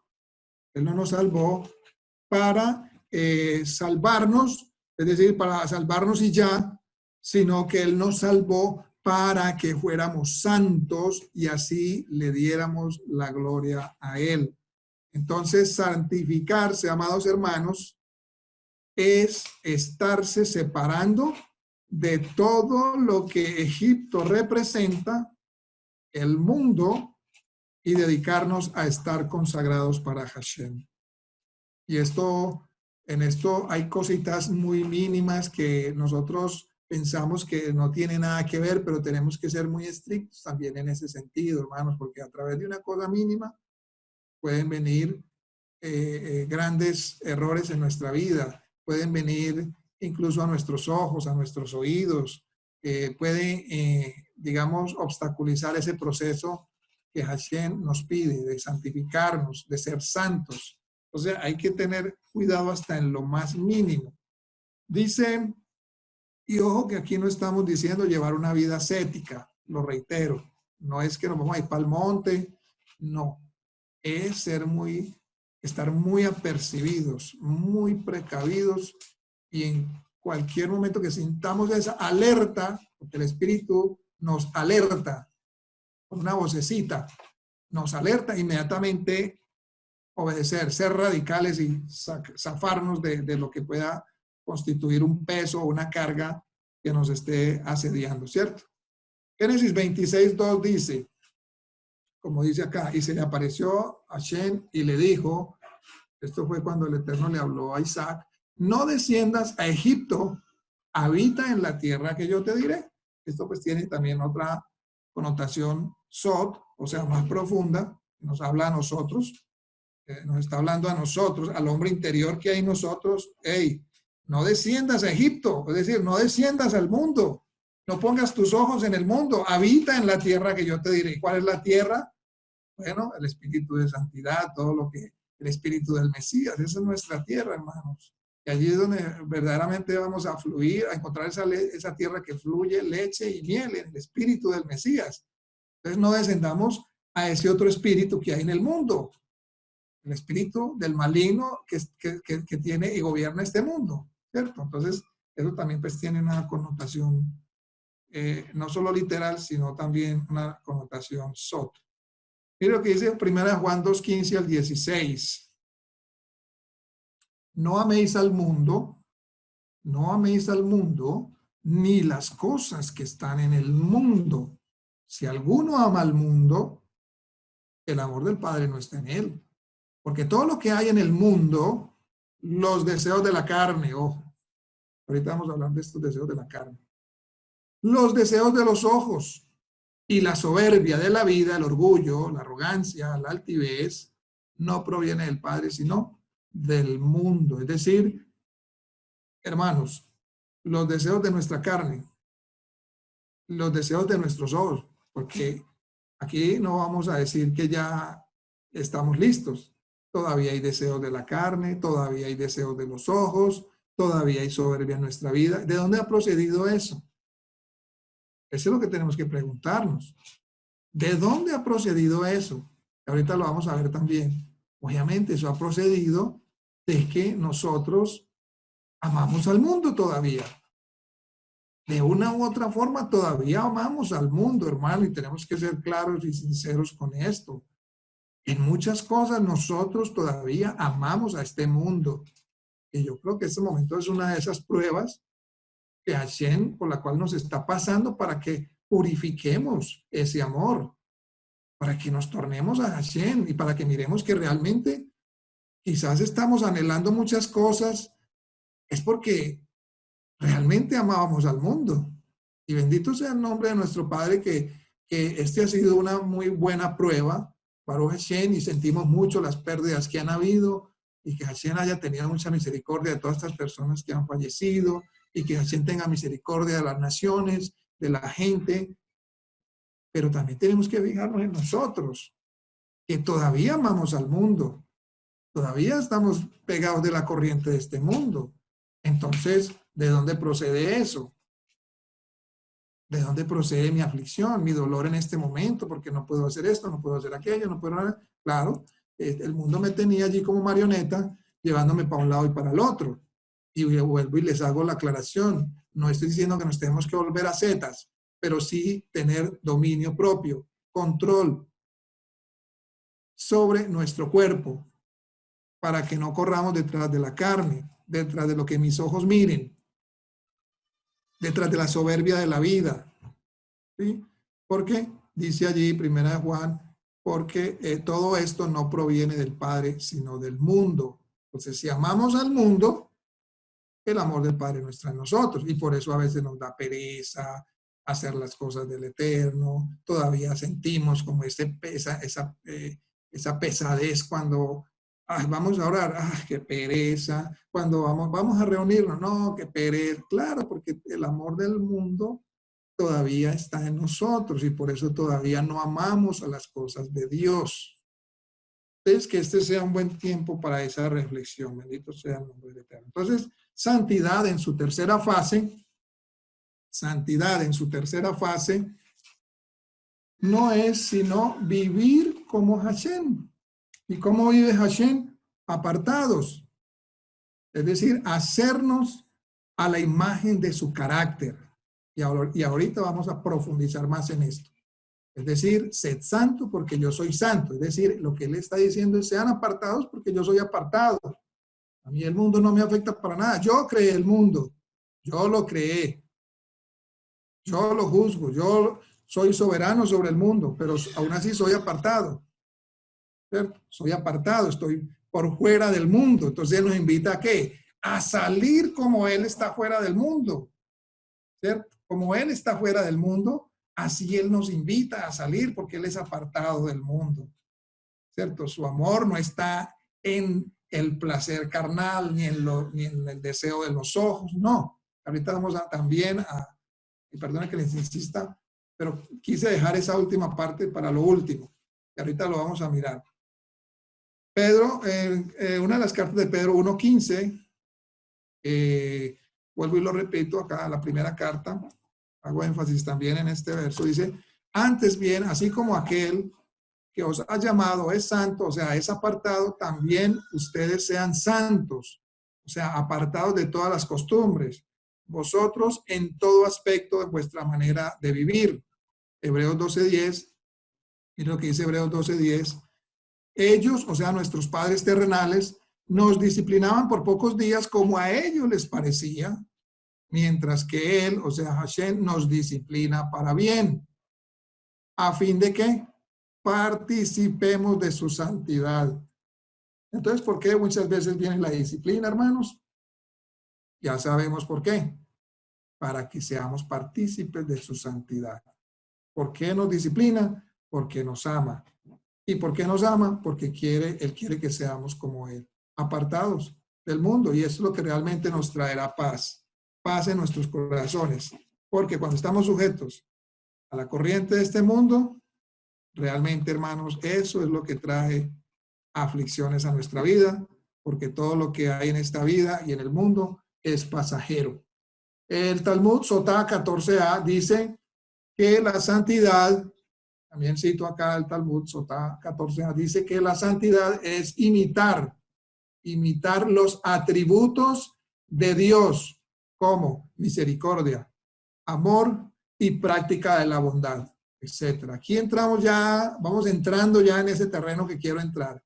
Es esa parte bien hermosa que es también parte de esa santidad y que es también el otro aspecto en el cual no se ha profundizado en torno a lo que es la santidad. Y mire cómo lo pone el apóstol Pedro.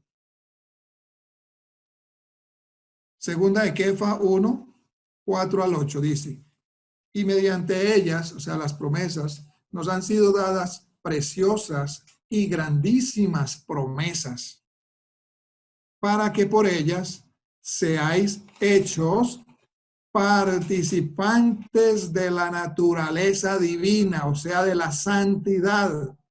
¿Sí? Aquí el apóstol ya se mete en el terreno de la santidad ya práctica. O sea, así como es Hashem, así seamos nosotros, participantes de esa naturaleza divina, que es la santidad.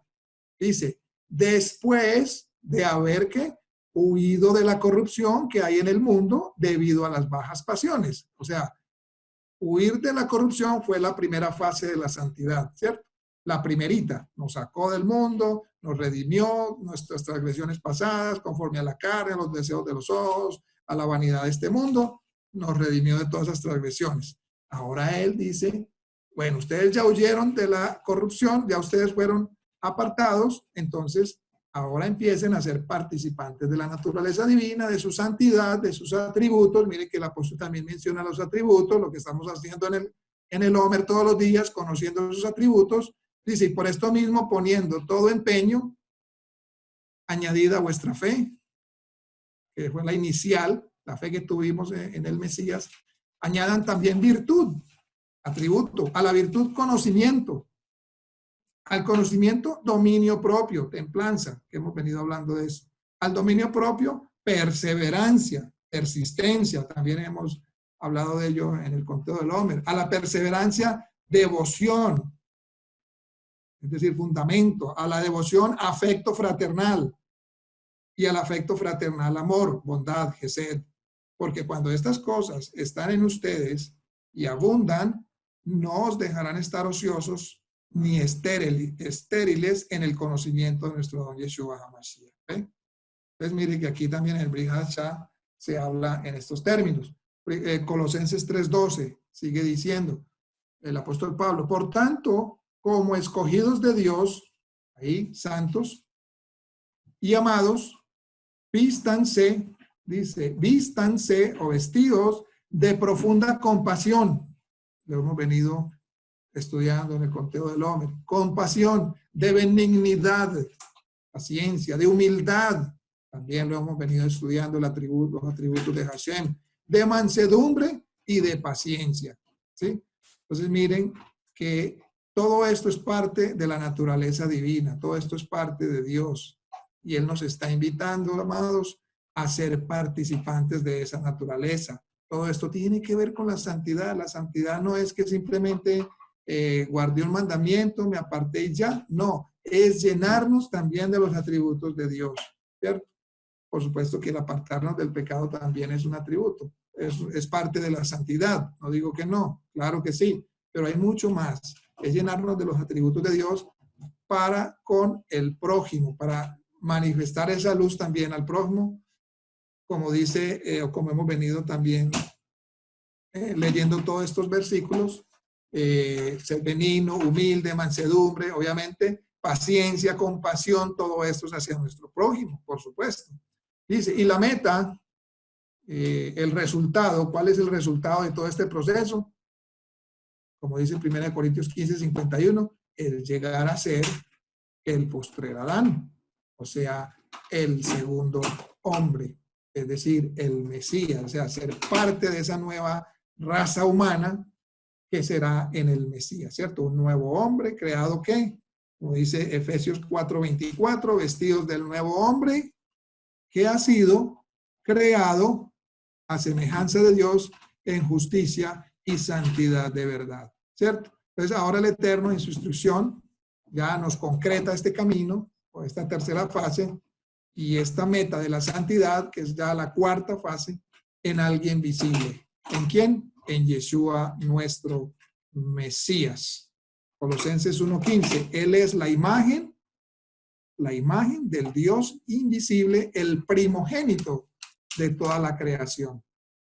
Entonces, hacernos santos, amados hermanos, es hacernos a la imagen de Yeshua.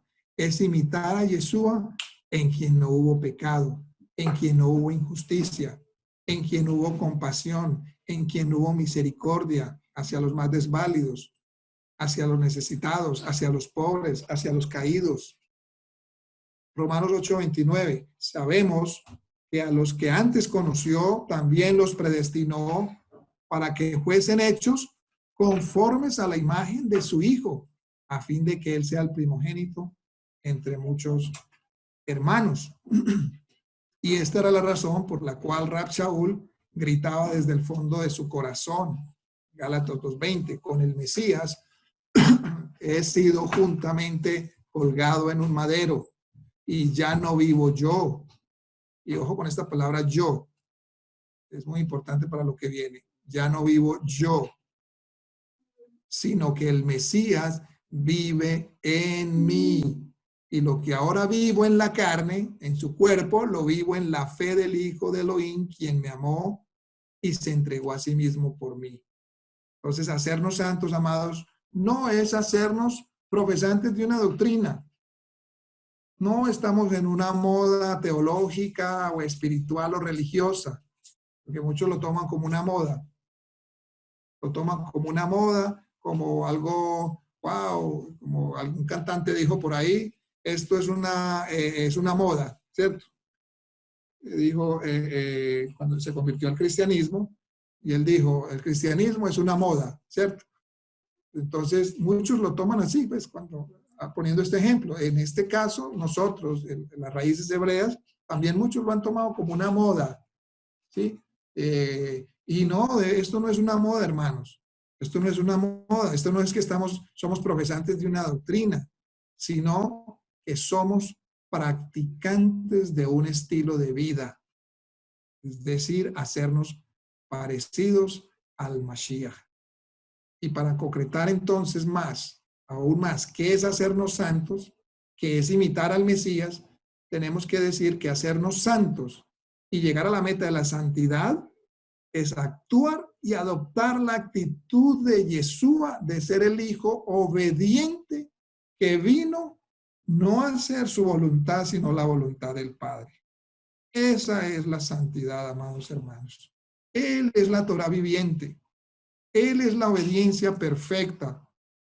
Serás santo, te harás santo en la medida que te identifiques con la Torah, en la medida que obedezcas la Torah, en la medida que te aplique la Torah por el impulso del Espíritu de Santidad que habita en ti y habita en mí.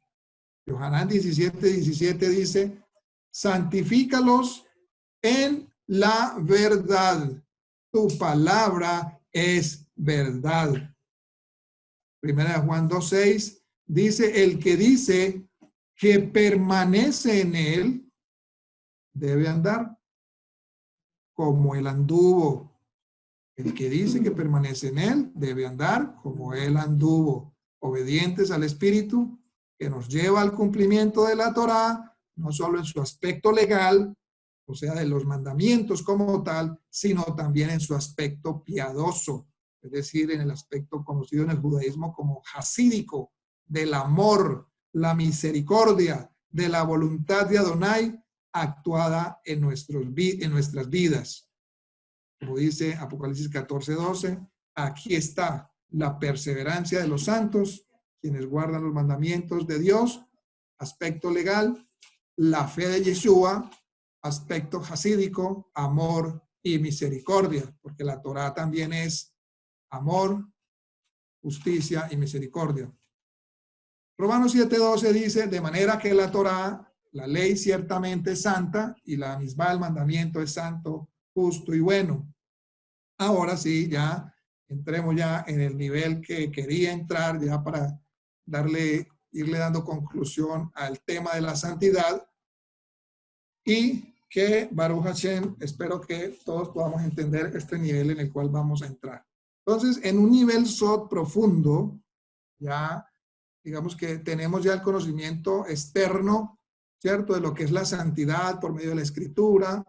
Pero yo quiero que Hashem en este momento nos abra este entendimiento para su honra y su gloria.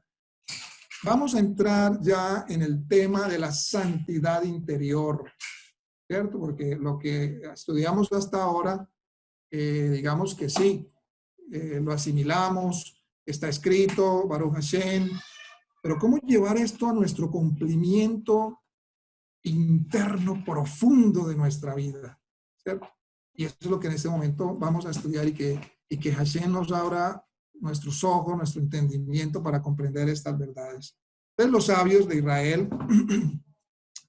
Israel dijeron acerca del verso que está en el Salmo 81:9. Entonces los sabios escribieron en Shabbat 105b, hicieron una reflexión sobre Salmo 81:9. Me pareció tremenda. Y les cuento, hermanos, que a mí me edificó demasiado y quiero transmitírselo a ustedes.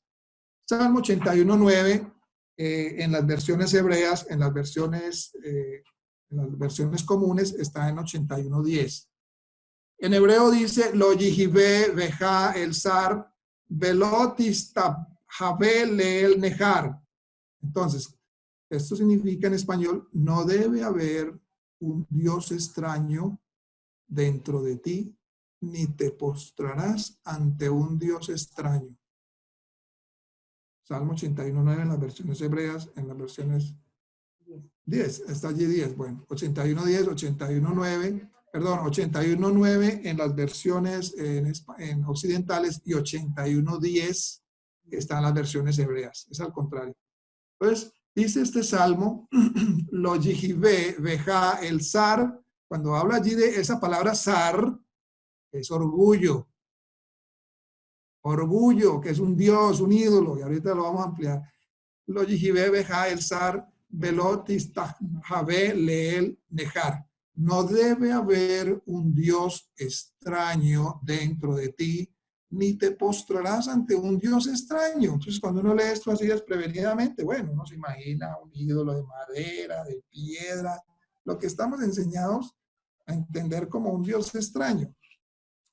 ¿Cuál es el dios extraño? Se preguntan los sabios aquí. ¿Cuál es el dios extraño en el cuerpo del hombre? ¿Cuál es ese dios extraño? Y responden ellos mismos. Es la inclinación al mal. Significa que a un adorador de ídolos, se le llama la inclinación al mal. Y de esto se deduce que cuando hablamos de un solo cuerpo, entonces la adoración de ídolos, que se denomina un dios extranjero o un dios extraño, está enteramente dentro del hombre. En consecuencia, debemos discernir la adoración de ídolos en la propia persona, que es la inclinación al mal, y el discernimiento de Israel, que es la inclinación al bien, que es la conexión con el Mashiach, el primogénito de Hashem. Entonces, en nosotros están ambos. Está ese Dios extraño, que es la inclinación al mal, que es la misma adoración de ídolos y que nos lleva a los deseos de la carne, los deseos de los ojos, la vanagloria de este mundo. Ahí está. Pero no está fuera de nosotros, está dentro. Pero también en nosotros está el discernimiento de Israel, que es la inclinación al bien y que es la conexión con el Mashiach, el primogénito de Hashem. ¿Sí? Entonces, ahora vamos a llegar a una conclusión bien interesante, hermanos, porque en cuanto a todos esos debates, que sí, que soy de la casa de no sé qué, que soy de Israel, que no te pertenezco allí, que soy efraimita, que no sé cuántas, y no hemos aprendido esta profundidad. Y espero que podamos, al terminar esta enseñanza, podamos entender verdaderamente quién es un israelita. Entonces, sin embargo, debemos entender por qué esta inclinación que lo tienta a uno a deleitarse y disfrutar de la vida, que es, como lo dice el apóstol Juan, la vanagloria de este mundo, los deseos de la carne, los deseos de los ojos. ¿Por qué esta inclinación que lo tienta a uno a deleitarse y a disfrutar del mundo, de la vida, se llama el mal? Después de todo, le dice a una persona, le dice esta inclinación: si me escuchas, disfrutarás de la vida. Y eso es lo que la escritura, los escritos de los emisarios, llama el engaño del pecado. O sea, esa vocecita que te está diciendo: no, dale por ahí, que vas a disfrutar de la vida y vas a obtener lo mejor. Vas a ser grande. Seréis como Dios, ¿se acuerdan al principio? Coman, van a ser como Dios. Ahí está esa vocecita siempre. Por consiguiente, entonces, ¿por qué se le denomina inclinación al mal? ¿Por qué se le denomina inclinación al mal o un Dios extraño? Es correcto. Igualmente, ¿cuál es esa conexión entre la idolatría y la inclinación al mal? ¿Y por qué se le llama devoción y es alabada y reverenciada cuando se sirve a la idolatría? Entonces vamos a ver aquí una buena afirmación de un rabino, rabino Baruch Shalom Halevi Aslak, ya él se conocía como Rabash, el Rabash, nació en 1907 y murió en 1991. El rabino Baruch Shalom Halevi Aslak decía, decía pues porque ya murió, se sabe que hay dos reyes en el mundo. Hay dos reyes en el mundo. El rey de todos los reyes es Hashem, el que creó el mundo, él es el soberano, pero hay un segundo rey, un rey anciano y necio, es decir, la inclinación al mal. O sea, aquel que nos lleva a ser necios, que nos lleva a la necedad siempre, a la terquedad, a la dureza del corazón. Ese es el rey anciano. Y que también se le llama dos autoridades. La primera, la autoridad del creador, la soberanía, la autoridad del creador, y segunda es la autoridad del hombre. En este caso, nosotros entendemos que es el hombre, el viejo hombre, el hombre caído, esa inclinación al mal que habita en nosotros, es ese Dios extraño que fue sembrado en nosotros. Entonces los sabios dijeron que cuando nace una persona, nace inmediatamente con la inclinación al mal, tal como está escrito. El pecado acecha a la puerta. En el Zohar significa que tan pronto como uno sale del vientre, de la madre, la inclinación al mal viene a él. ¿Cierto? Claro, porque la inclinación al mal está en este mundo. Y esto lo debemos interpretar que inmediatamente, desde el día que uno nace, queda abierta la posibilidad de trabajar y servir a la inclinación al mal con todo su corazón y con toda su alma.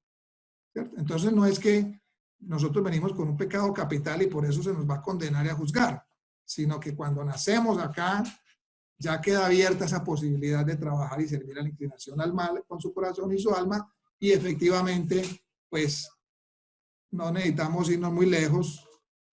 Todos sabemos que todo ser humano ha caído y ha servido a este Dios extraño que es esta inclinación al mal que está dentro de nosotros. Sin embargo, se sabe que la inclinación al mal, entonces aquí pongan atención, hermanos. Ojo con esto, quiero que entendamos esto muy bien. La inclinación al mal es solo la voluntad de recibir dentro de nosotros. Y enseguida el sistema del mundo, claro, viene a reforzarla. Viene a reforzar esa voluntad de recibir. Está recibiendo. Yo quiero hacer esto. Yo quiero que me den esto. Y quiero convertirme en esto. Todo el tiempo es esa voluntad que está ahí recibiendo como la solitaria. Reciba y reciba y reciba y reciba. Y claro, este sistema se encarga de reforzar esa inclinación. Entonces, en cuanto uno nace, claro, su único propósito es servir a esa voluntad de recibir. Significa entonces que todos los sentidos de esta persona, del ser humano, se enfocan en cómo servir a ese rey anciano y necio. Y además, no contento con eso, uno se postra ante él, y postrarse en el idioma hebreo significa que subyuga su razón y su mente ante él. Entonces, por eso quedamos atados a ese Dios extraño, que es esa inclinación al mal, que es ese rey anciano y necio que habita dentro de nosotros. Entonces, significa que algunas veces escuchamos que debemos servir al Rey de Reyes, al Creador. ¿Cuántos no han escuchado eso? Yo creo que todo el mundo, todos nosotros, al menos los que estamos acá, hemos tenido ese deseo, ese sentir de servir al Eterno, de ser libres.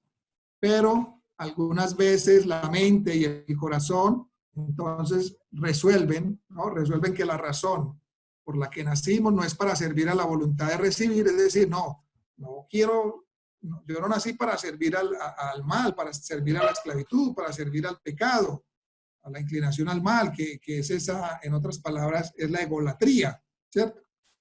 Pero aún así, sabiendo esto, sabiendo que, como decía el apóstol Pablo, ¿cierto? Con mi mente sirvo a Dios, pero con mi cuerpo sirvo al pecado, a la ley que mora en mí. Hay esa lucha, sabemos qué es lo bueno, sabemos qué es lo mejor, pero aún así subyugamos ese punto de vista y decimos, bueno, aunque mi razón me muestra que no vale la pena esforzarse y servir a la voluntad de recibir del ego, la egolatría, toda mi vida, sino que vale mejor la pena servir al Creador, entonces voy por encima de la razón. En otras palabras, la mente le dice a uno, bueno, arroja todo lo que has recibido, ya que debes servir al Creador. Niégate a ti mismo. Sí, niégate a ti mismo y ve y sirve al Creador. Pero generalmente y tristemente, uno termina desafiando la voluntad de recibir la egolatría. No la desafía, sino que termina sirviéndola con todo su corazón y con toda su alma, ¿cierto? Pues ese es el triste resultado de que siempre terminamos sirviendo a ese rey necio, a ese egolatría que hay en nosotros, ¿cierto? Que es esa voluntad de estar recibiendo, de querer para nosotros, siempre, siempre. Entonces, como resultado de esto, ¿qué pasa? Que uno se postra ante la voluntad de recibir. ¿Por qué? Porque subyugar la razón se denomina postrarse. Por eso, cuando en la escritura hay ocasiones, por ejemplo, el Mesías dijo, tomad mi yugo, ¿cierto? Es decir, póstrense ante lo que les estoy enseñando, síganme, póstrense ante mis palabras. Es lo que el Mesías nos dice allí, ¿cierto? Tomar el yugo, porque mi yugo es fácil. O sea, póstrense ante esto, porque esto es fácil. Entonces, esto se considera, cuando decimos subyugar la razón, es postrarse, como que la persona está sirviendo a un Dios extraño que es extraño para la santidad. Entonces aquí vemos que la santidad es directamente no proporcional ¿a qué? A la inclinación al mal, es decir, a esta voluntad de estar recibiendo todo el tiempo. Entonces, por eso también se le llama un Dios extranjero. ¿Por qué? Porque Él es un extranjero para la santidad. Entonces, la inclinación al mal, los deseos de la carne, los deseos de los ojos, ese deseo de estar recibiendo todo el tiempo para satisfacerme a mí mismo, para satisfacer mis deseos, para satisfacer mi carne, se le llama un Dios extranjero porque es un extranjero para la Kedushá. Y qué bueno que esto quede grabado en nuestra mente y en nuestro corazón. Entonces, en este momento, la persona que lo sirve, que sirve a esta inclinación, es llamada ¿qué? Un extranjero o idólatra. Y este es el Dios extraño en el cuerpo de un hombre. En otras palabras, hermanos, el Dios extraño no es algo en el exterior, es decir, que él esté sirviendo a alguien afuera de su propio cuerpo. Existe el pensamiento de que esto es así, o sea, de que se esté sirviendo a un Dios extraño, pero por fuera. De hecho, lo que se considera cometer idolatría es servir a estas estatuas de madera, de piedra, en fin, eso es lo que se considera idolatría. O estar en otra doctrina diferente, en fin.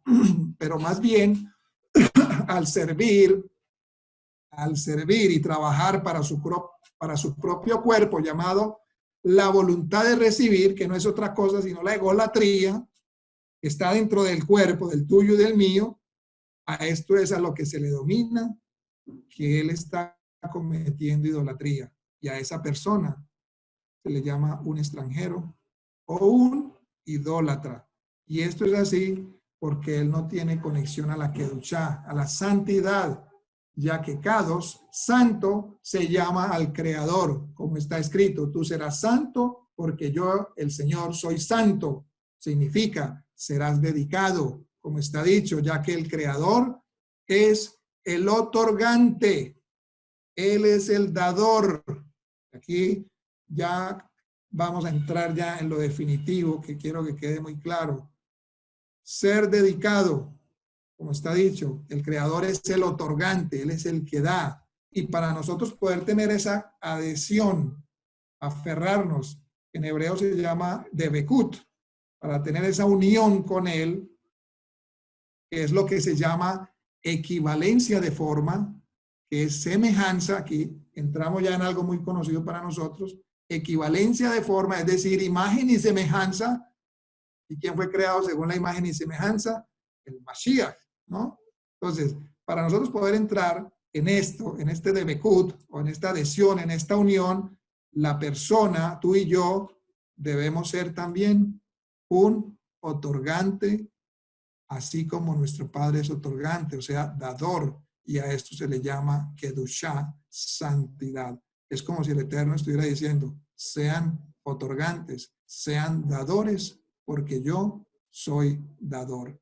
Por lo tanto, se deduce entonces que aquel que sirve y trabaja para la voluntad de recibir, fabrica un objeto. Aquel que trabaja y sirve para recibir y recibir y recibir y recibir y alimentar su ego y alimentar su carne y los deseos de sus ojos, está fabricando un objeto, es decir, que este es su Dios. Él desea servir solo a este con su corazón y su alma y en todo lo que hace, incluso aún en un acto de otorgamiento, él ni siquiera considera ese acto de otorgamiento, excepto que corresponda al beneficio que su voluntad de recibir derive de ello. Aún, hermanos, la inclinación al mal es dadora también, pero ¿cuándo podemos nosotros identificar qué es la inclinación al mal? Cuando nos damos cuenta que queremos recibir un beneficio de ellos. Es decir, cuando damos para que alguien nos vea, cuando damos para que nos alaben, cuando damos para que tener prestigio entre el grupo social, cuando doy simplemente de acuerdo a mi propia agenda y no a la agenda de Dios. Ahí identificamos claramente que es el Dios que hay de entre nosotros, que quiere ser glorificado. Entonces, incluso cuando cuando la mente nuestra resuelve que no vale la pena servirlo, en este caso al ego, aun cuando queramos, bueno, no, yo tengo que salir de esto, yo no puedo seguir siendo así, tengo que servir a Dios, tengo que entregarme.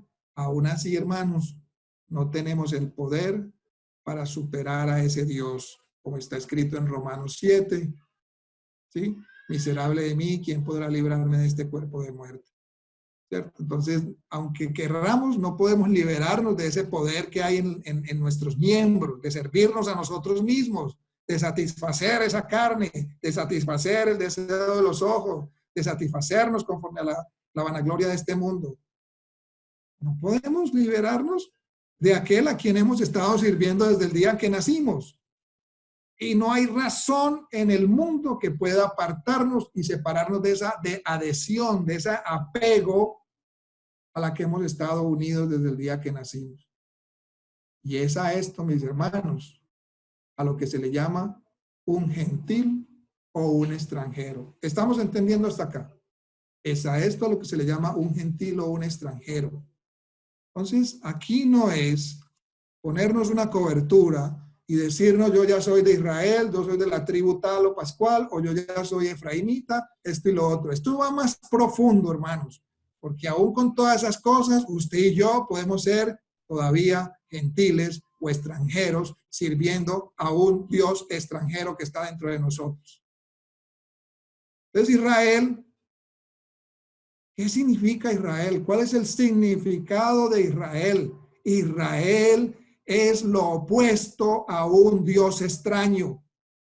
Es decir, como se deriva de su raíz, Yasharel, directo a Dios, directo a Él, al Todopoderoso. Significa Israel que su única intención es que todo sea directo al Creador. En otras palabras, su único pensamiento y deseo es llegar directamente a la adhesión, unión con el Creador. Y ya no quiere escuchar la voz de la voluntad de recibir, porque sabe que el escucharla y obedecerla solo le va a traer daño. Eso es Israel, ir directo al Creador. Que nuestro único pensamiento y deseo sea llegar directamente a esa unidad con el Creador, como dijo nuestro Mesías. Yo oro por ellos para que sean uno, así como tú y yo somos uno, para que el Creador y el Mesías puedan hacer morada en nosotros, en el Israel de Dios, no en el Israel carnal. Entonces, en realidad, él se da cuenta, esta persona se da cuenta de que este receptor, al alimentarlo, al estarlo alimentando, se vuelve más fuerte al satisfacer sus necesidades. Es decir, se vuelve incluso más malvado. Y ahora él ve cuán acertados fueron los sabios cuando dijeron, Bereshit Rabá 25:8, no hagas el bien a uno malo. Es decir, no hagas el bien a una mala persona, que en este caso es obedecer los designios de la carne, como bien lo expresó Rab Shaul. No satisfagáis los deseos de la carne, no satisfagáis los deseos de ese Dios extraño que está allá adentro. Anúlalo. Sin embargo, uno debe siempre recordar cuál es el mal que le causa ese receptor, es decir, aquella naturaleza inclinada a recibir de una manera egoísta. Y por eso uno siempre debe recordar el propósito de la creación. ¿Cuál es ese propósito? Hacer el bien a sus creaciones y creer que el Creador puede impartir deleite y placer ilimitados, como está escrito en Malaquías 3:10. Ahora ponme a mí a prueba en esto, dice el Señor de los ejércitos, si no abro para ti las ventanas del cielo y vierto para ti una bendición hasta que desborde. Entonces, amados hermanos, la razón por la que una persona no siente el deleite y el placer que el Creador desea dar es por la disparidad de forma, es decir, porque no hay semejanza entre lo que el Creador es el otorgante. Entonces, allí hay una contradicción. Queremos ser a la imagen del Creador, pero todo el tiempo queremos ser receptores, y por eso al principio hablábamos de la prosperidad, y reciba, y reciba, y reciba. Por eso decía, eso es algo perverso y maligno que se le está infligiendo a esas pobres almas. Los están metiendo más en ese Dios extraño dentro de ellos, en esa voluntad de estar todo el tiempo recibiendo. Imagínense, hermanos, la maldad que se le está haciendo a estas personas y en lo que estas personas han caído. Alimentar ese Dios extraño que hay dentro de ellos. Y sigue diciendo acá el Zohar, dice, para evitar el pan de la vergüenza, o sea, el alimento ganado con vergüenza, hubo una corrección llamada simsum, que significa restricción. Restricción, lo que leímos ahora por el apóstol Pablo. Todo me es lícito, pero todo me conviene. No me dejaré dominar de ninguna restricción. ¿Cuál es esa restricción? No recibir, a menos, ojo, que sea para otorgar satisfacción al hacedor de uno. A Hashem, bendito sea su nombre. No recibir, a menos que sea para otorgar satisfacción al hacedor de uno. Y esto es lo que se llama equivalencia de forma o imagen y semejanza. Como los sabios dijeron, así como Él es misericordioso, tú eres misericordioso. Y como está escrito, este es mi Hijo amado en quien tengo contentamiento. ¿Por qué tenía Hashem contentamiento en su Hijo? Porque Él se hizo una vasija para recibir, sí, pero ese recibimiento no era para él quedarse con ello, para él satisfacerse a sí mismo, sino para otorgar satisfacción al hacedor de él, que fue el Eterno. ¿A través de qué? A través de ser misericordioso, a través de impartir compasión, a través de la ayuda, a través de ayudar al prójimo, a través de amar al prójimo. Significa entonces que así como el Creador, bendito sea, ese otorgante, es el dador. Por eso cuando hacemos la bendición, bendito eres tú, Adonai, donador, dador de la Torá, ¿cierto? Él está todo el tiempo dando. Cuando Él hizo el mundo, lo hizo pensando en su creación, en el hombre, que es la corona de la creación aquí en el mundo en el mundo material. Entonces, así como el Creador es el otorgante, el dador, y no hay ninguna recepción en Él, o sea, dígame, hermanos, ¿de quién recibe Él? ¿De quién recibiría Él? ¿Quién le puede dar al Creador de todas las cosas? Así como no hay ninguna recepción en el Creador, también el hombre debe esforzarse por llegar al grado de no querer trabajar para sí mismo, sino mantener todos sus pensamientos y deseos en complacer a su Hacedor, y esto es lo que se llama santidad en el nivel más elevado, hermanos. Satisfacer a nuestro Creador en todas las cosas. Ese es el grado en el cual debemos trabajar. Sean santos porque yo soy santo. Llegar hasta ese punto donde nosotros ya no somos receptores, ya no queremos solo llenarnos, satisfacernos a nosotros mismos, sino que queremos complacer a nuestro Creador, queremos hacer su voluntad, y que todo lo que recibimos de Él, porque somos vasijas aptas, es para también bendecir a otros. Así entonces nos haremos una vasija adecuada para la recepción de la abundancia superior, como lo fue Yeshua, el Mashiach, que recibió todo del Padre. Toda autoridad me fue dada en los cielos y en la tierra, toda potestad. ¿Por qué? Porque era esa vasija adecuada, porque Él no iba a trabajar para sí mismos, sino para satisfacer al Eterno y para bendecir a toda la creación de Hashem. Ese debe ser nuestro sentir. Por lo tanto, amados, ¿qué es lo que obstruye la recepción de ese deleite y placer que otorga el Creador? Y que a veces no sentimos, ¿y por qué, y nos sentimos depresivos y aburridos y no nos hallamos? Porque solamente estamos fijados, solamente nuestra atención, nuestro pensamiento está en la voluntad de recibir, que es la inclinación al mal, que es el deseo de satisfacerme a mí mismo todo el tiempo, que es ese Dios extraño, ese gentil que hay dentro de mí. Esto obstruye, por supuesto, y es lo que no nos deja salir de su autoridad llamada recepción para recibir.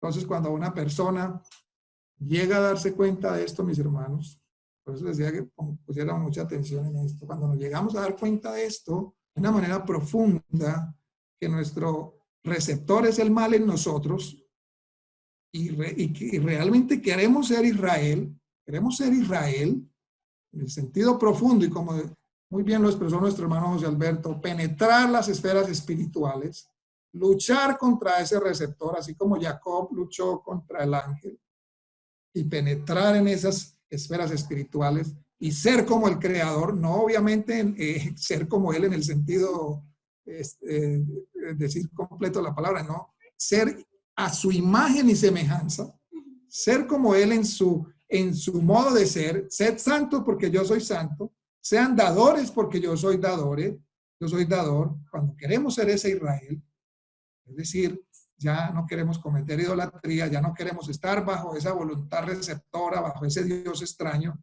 que es la inclinación al mal en el cuerpo del hombre, y deseamos arrepentirnos de haber cometido idolatría todo el tiempo, y queremos ser un siervo del Creador en ese estado. Cuando deseamos salir del dominio de la inclinación al mal, entonces, ¿qué debemos hacer? ¿Qué debemos hacer para ser ese Israel? Ese Israel que penetra las esferas celestiales, que está sentado juntamente con el Mashiach en lugares celestiales. Para eso, entonces, existen varias cosas. La primera, la respuesta que los sabios dijeron, Kidushin 30b, dice, así dice el Creador a Israel, hijos míos, yo he creado la inclinación al mal y yo he creado para ello el antídoto, la Torá.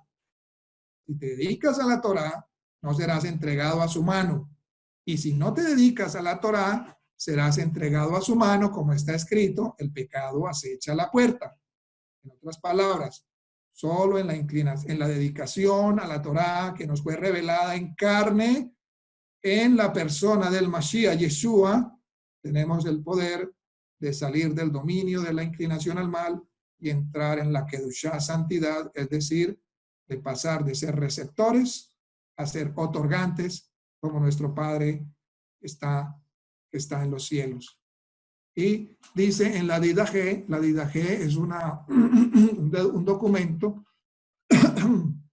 que también hace alusión a lo que venimos estudiando. La Didaje